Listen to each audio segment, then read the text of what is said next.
Hello and welcome back to another edition of Horton Common Model Railway. Following a subscriber's request, we are going to be talking about how to wire up your point motor to a switch. So let's get cracking.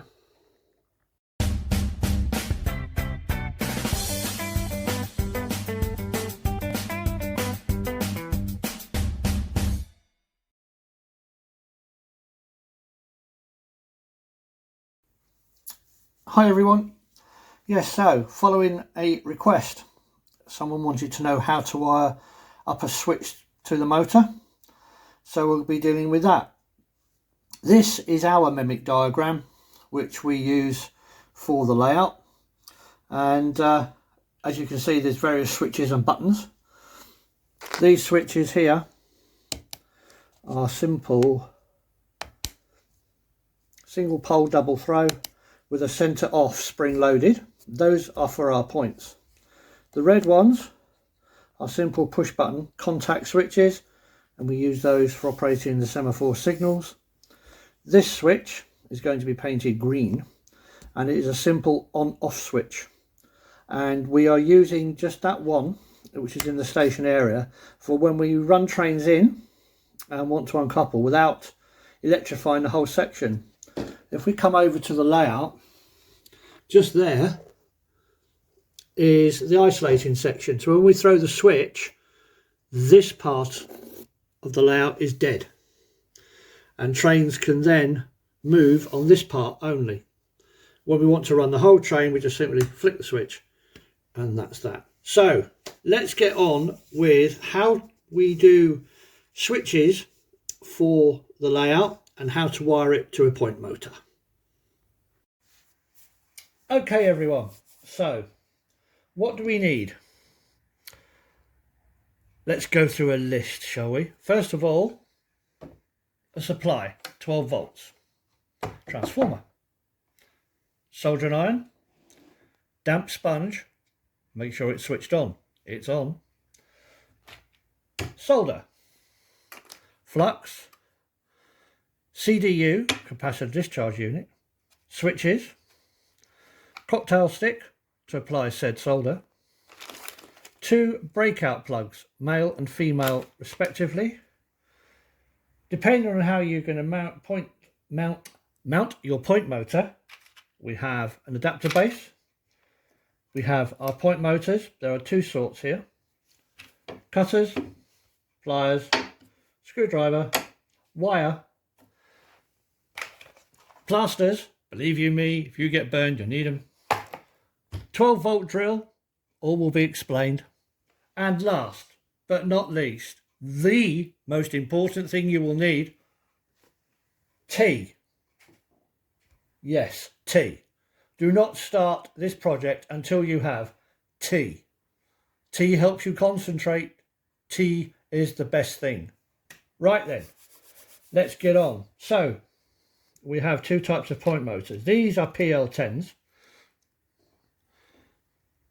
As you can see, just little short motors with the tabs. And this is a PL10E. Notice the difference, a much longer pin. Much longer. These PL10s are for mounting directly to the point through a hole in the board, which I used to do and no longer do. And this is what I use now, and vowed I'd never do, PL10Es. These will fit directly to the adapter plate. That will go through the hole, and then you just trim it off. There's normally 2 more tabs here on each of these point motors. You can simply get a pair of pliers, put them on there and break them off. You don't need them. They're for N-gauge, and we're 00, so you don't need them. So we'll concentrate on this one. Right, so take out point motor base plate. You'll see it's got a little slide bar in there. We don't need that. So with a bit of jiggly-piggledy with the pliers, I can lift that up, break that out, and simply remove that bar because I don't need it. There. It's got a little spring in there as well for operating your points if you want to use it. I tend not to use that, so I fold it out the way. You don't get that on the newer Pico adapter bases, so this must be quite an old one. That spring would be replacing the one which is inside the point itself, but we don't need that. In fact, I think that will unclip. Yeah, it will. So unclip that. There's a little spring in the plate. Don't need that, so that can go in the spares box. And there we have the adapter plate. Now it's mounted that way. So let's say that this is your layout. It will fit underneath like that. You've got screw holes, 1, 2, 3, where you lined it up. So what we do is we simply align the tabs with the holes, clip them in, and you can see that they are through the base plate. With a pair of pliers, simply twist to lock it in place. And you need to do all 4. 2, 3, 4. That motor is going absolutely nowhere. It's solid. The only we can hear rattling is that. Okay, now some of you may already know how to wire this up, but there's no harm in going through it again. This is a second-hand one, so I'm just going to remove part of the old wiring which was on here because we don't need it. That's off. So there we go. Right. Okay. You're going to need to make a loop wire like that. And then you will also need the wire, the black wire, to join onto that. So we've got 3 coloured wires here: black, green, red. So with the black, what we do is we will twist those together.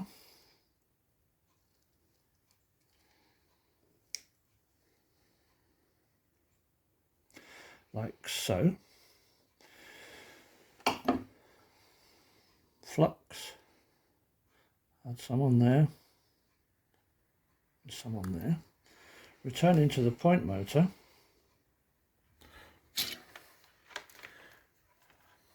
Now we will solder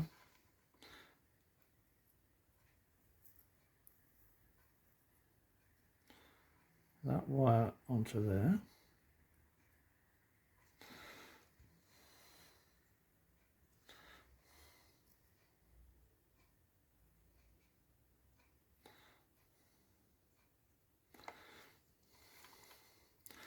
And then this wire,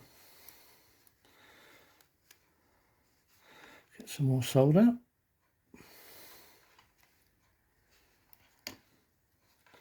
We will put onto here.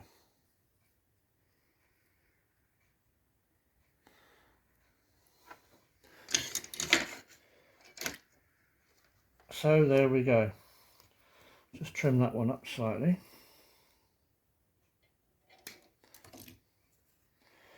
Untangle the wires off the soldering iron. So there you have it. You have the loop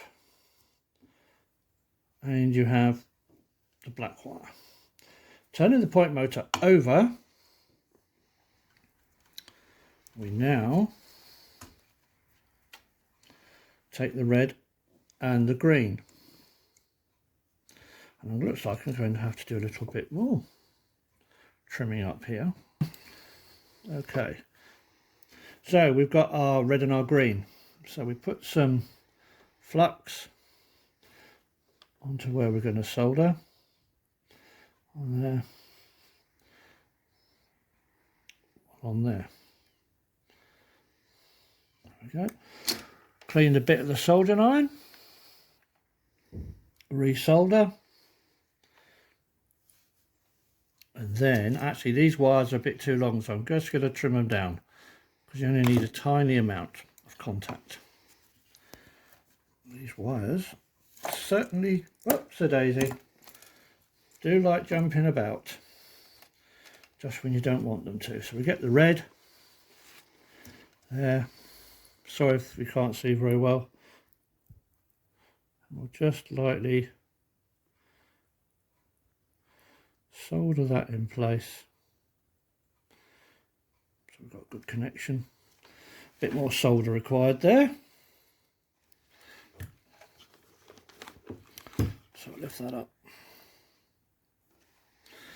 Do it a bit higher up. There we go.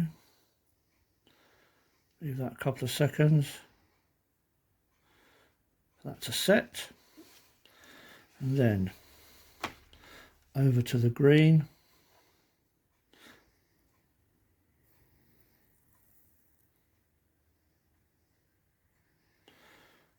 Let that set for a couple of seconds. There we go. Okay, so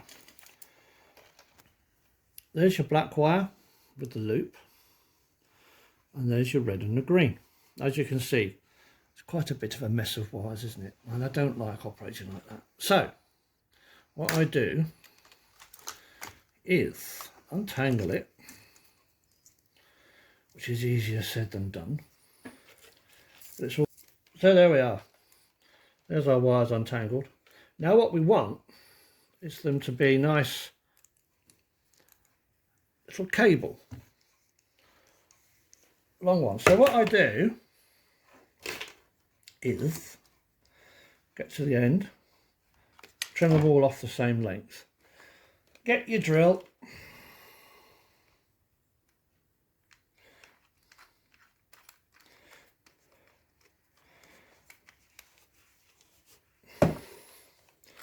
tighten them up in the chuck so they're all in. Now this is quite a long wire, so Jamie's probably going to have to stand back a bit. But what I'm doing, I'm putting it on the floor, and then I'm just holding the wire up, turn the drill,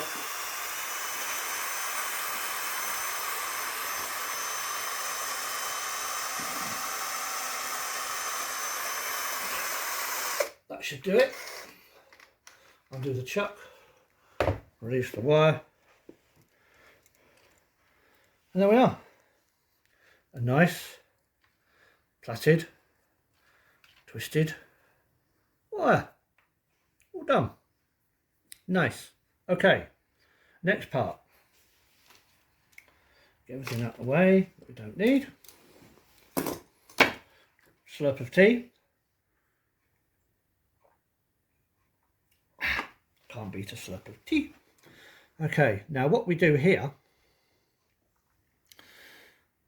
is we unwind these bits carefully to there. Okay, now here we have our switch. So this is where wiring it comes in.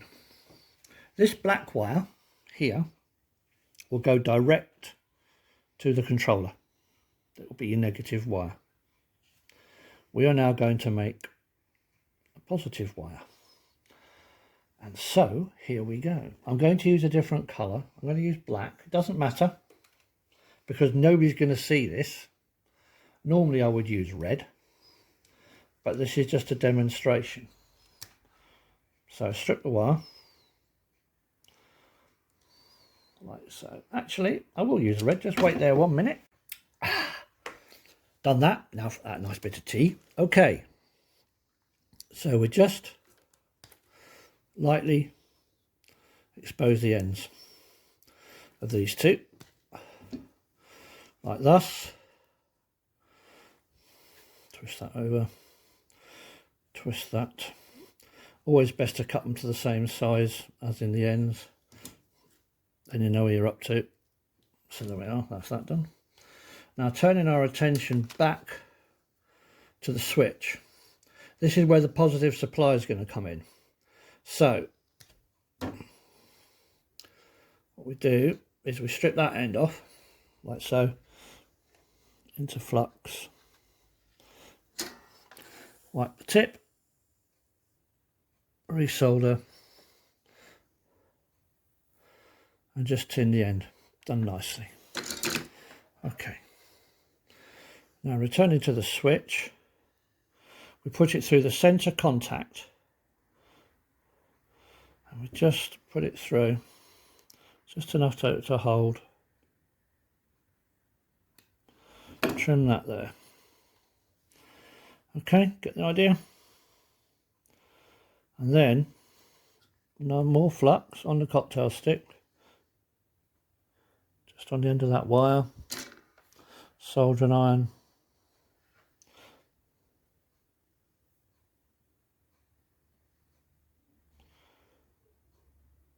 and secure it in place. And there we have it. So what if you've got multiple switches? Well, all you do is you loop the wires. So we've got that switch. What we would do is we would cut a piece and loop it like that, and so on to each switch. Clear enough? Let's do an experiment. Let's show you. Proof of the pudding is always better than the eating, isn't it? So let's do it. It's not going to cause any problems. Strip the end bit into the flux, resolder,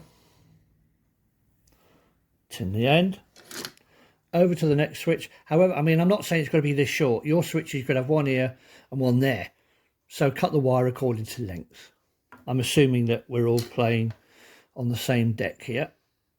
And then the switch here, we just make sure the solder's off there. Okay, so there's my switch. Bit more solder.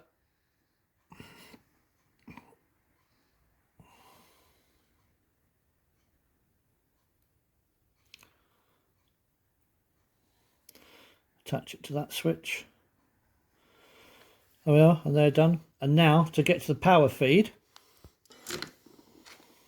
because we've done a loop, don't have to do a loop, I'm just saying. What we do is we get another one.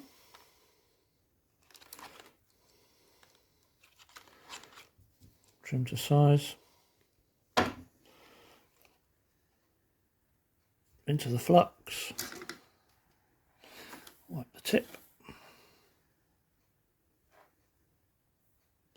Wire, and then add another wire onto the same bit.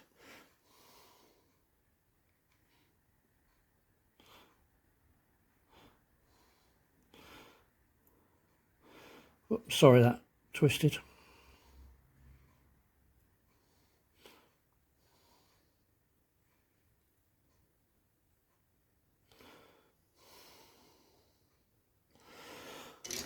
There you are. And so that would be for 2 point motors. Now we've got this one wired. Now we know that black is going to the controller. What we do is now we wire up the 2 red and the green wire to the switch. A bit more flux either side.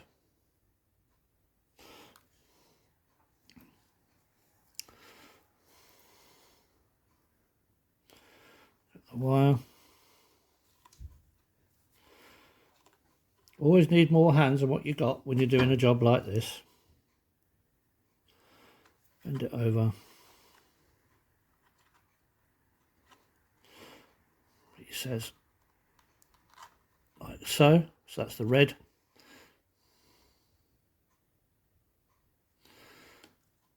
Go downwards.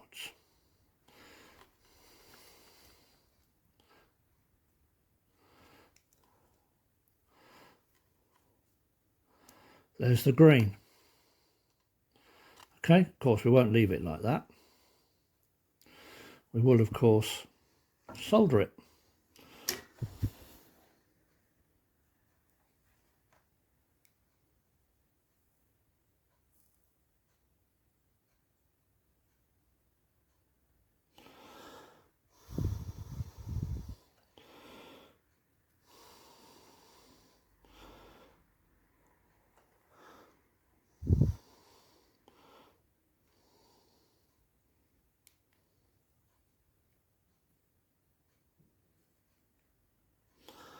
like so.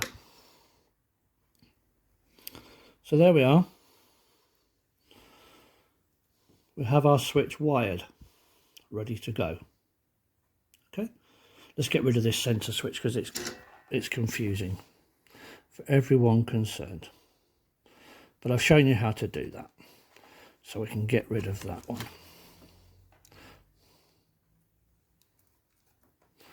That's that. Get rid of that. And back to our switch wire.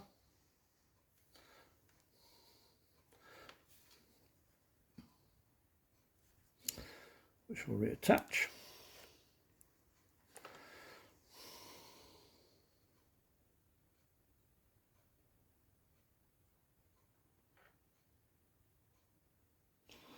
There we go. Okay, and that is all your soldering complete.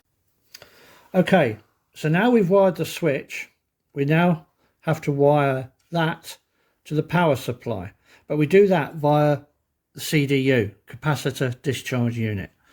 This will hold the electricity so it delivers a good wallop of power to make the point throw. They're quite cheap. They start from about $10.95 upwards.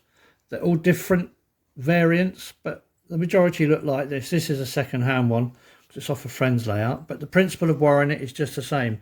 The new ones these days have a little LED, which you'll see underneath. So what we do is, it's clearly marked out and in. Out is to the switch itself and in is your power supply, so it's out first. Okay, you can see that. Oh, sorry, I'll turn it up like that, then you can see it. Fair enough? Okay, so then black wire to the end, negative because it was showing negative at that end, and positive next to it. Okay, then we take our power supply, which is our transformer, connected to the 16-volt AC. That's the best one for controlling your points. So we get that.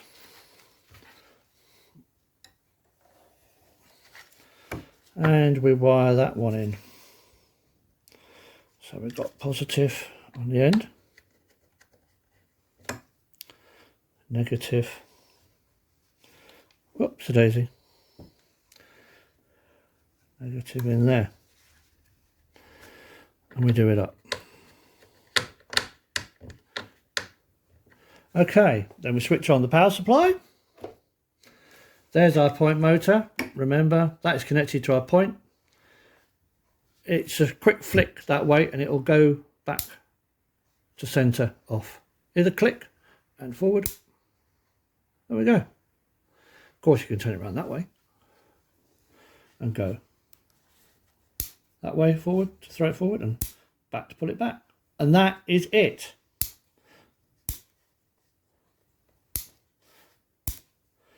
One operating point motor via a switch. Now what happens, I hear you say, if you've got a lot of points to throw? Well, what we do is, if I show you what we've done, this is the second mimic diagram, which we have for the back end of the layout. This is to the storage sidings. That's the loco spur and that's the main line. Now, if I turn it over, there's our CDU. All right, and that sits there. Now what I've done is I've made a buzz bar. So we've got the positive and negative still. There's the positive off the first switch. That will go straight to where it should on the switch side. And there we have our CDU, as you can see it? There's the supply to the transformer. So the power goes in through the CDU, and because we've got lots and lots and lots of points to do, the black wires are connected onto two little brackets and a bolt and a washer and then we clamp them all up, and that's for your negative supply, and your positive supply is looped throughout, and that is how we do it. We then want to throw all the points together. We were using these little mini jack plugs for each point. You see that one's operating a signal, that one's for the siding, this one down junction, etc. So we've got up and down junction, and that's how everything transpires. But we are now changing that to these breakout plugs. Very cheap. You can get these on eBay. It's about £7 a plug. You want male end and female end, because you put one to one side and another one goes to the controller. You don't want two males and two females. What you do, so there we are. So that's your male, and that's your female. And when we connect them up, there we go, screw those in and the plugs won't come apart. So what they like inside, well, open them up,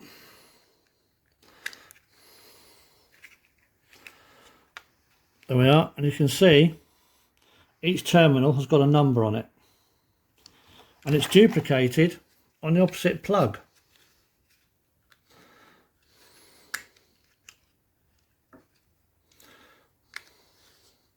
I'll take this out.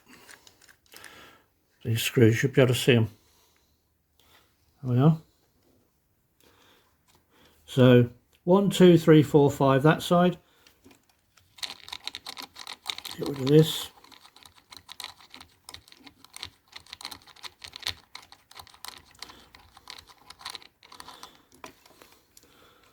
One, two, three, four, five that side. And common sense on the wiring, wire 1 on here will be the same as wire 1 on there. Whatever wire 1 does here, you want it to duplicate on there. So that's operating your points. You've got, let's say your first set of points is wire 1 and 2. You wire 1 and 2, red, green. And the same sequence on the other side, red, green. Everything's got to be mirror imaged. Now, we'll take you over to the large board, and I'll show you one in situ. So this is the main board, and this is where we have everything in situ. There's our breakout plug, and as you can see, all the cables come down all neatly twisted. We've put names on each point motor: up junction, down junction, and we've got others down the bottom there. We've got depot, and this here is for a signal, so that's a completely separate circuit, but it's all fed through this. Everything is fed through there. And on our main transformer, it has another plug like this, and we just jack it in, screw it tight, and that's that. This is a 9-volt battery supply for the semaphore signals. So when that's plugged in, it's all connected up. It goes like that between the two boards, and you're guaranteed a circuit. Now it gets very confusing. So how do you get around it? I'll show you. Dearly beloved, we are gathered here today to discuss the wiring of the point motor and how we can take simple instructions and relay them, being able to read back exactly what we've done. This here is the Bible of the model railway. Let us turn to chapter 1, verse 2. Yeah, so there you see each of the plugs we've got. It's an old diary and I've written it in the back, but I'm going to transfer it to a Word document. So when I'm doing the signals or whatever is going on, I know exactly what wire does what. Up positive 1, up neutral 6, down pos 2, down neutral 7, and so it goes on. Signals, what they are: neutral, red, yellow, green. Up junction, neutral, red, green. So that's black, red, green wire. I know exactly, if I've got a problem on the up junction point motor, it's wires 12, 13 or 14. If we go to the second plug on the main board for the signals and the points, if I've got a point which is sticking, let's say it's the slip, you've got point 1, which is down here, and point motor 2 at the top. So if it won't throw at the bottom, I'll just look up and say, where was that? Oh yeah, slip point. There we go. The neutral wire is black, and that's on the GND, which is ground. So that's down the bottom end of the plug. Red wire 14, green wire 13. So those I've got to check the ground and connection 14 and 13. The Y point down for the shunt neck, the top end. Right, the neutral is ground. The actual throw-in is red is 11, green is 12. So I go to 11 and 12. Those three then tell me that signal. That's point rather. So I know where everything is. Coal yard. Got a problem with the point going in the coal yard. The neutral is at ground. Section 5 and 4, red and green, operate the coal yard. So I cannot emphasize enough, if you have got multiple points you're going to operate, get yourself a notebook. Write everything down. Don't lose it. I did. I lost this for weeks, and there was a major fault on the layout and I couldn't do a darn thing. So write everything down. It's invaluable. I'm not doing a Charlie Bishop. I'm not going to over massive great volumes. He was a ex-helicopter engineer. I expect no less from him. I am a novice. For me, this is good enough. I will transfer it to a Word document, print it out and laminate it and attach it under the board. And that, ladies and gentlemen, is it. So I hope you got the point, and next time we will switch to another subject. In the meantime, take care, look after yourself. Any queries, don't hesitate to drop us a message on our YouTube channel. Thanks for watching. And can I also just add, thank you ever so much to everybody who subscribed to us. We have now passed the 500 subscriber mark. That is terrific. I think we're up to about 535 now. Brilliant. I'd like to make 1,000 by the end of the year. Jamie's already got 1,000 on his channel, Photographer Jamie, so if you want to see some things filmed around the country, you can look that up. But yes, thank you everybody. Really do appreciate it. It's wonderful. Great start to the new year. See you again soon. Take care. Bye.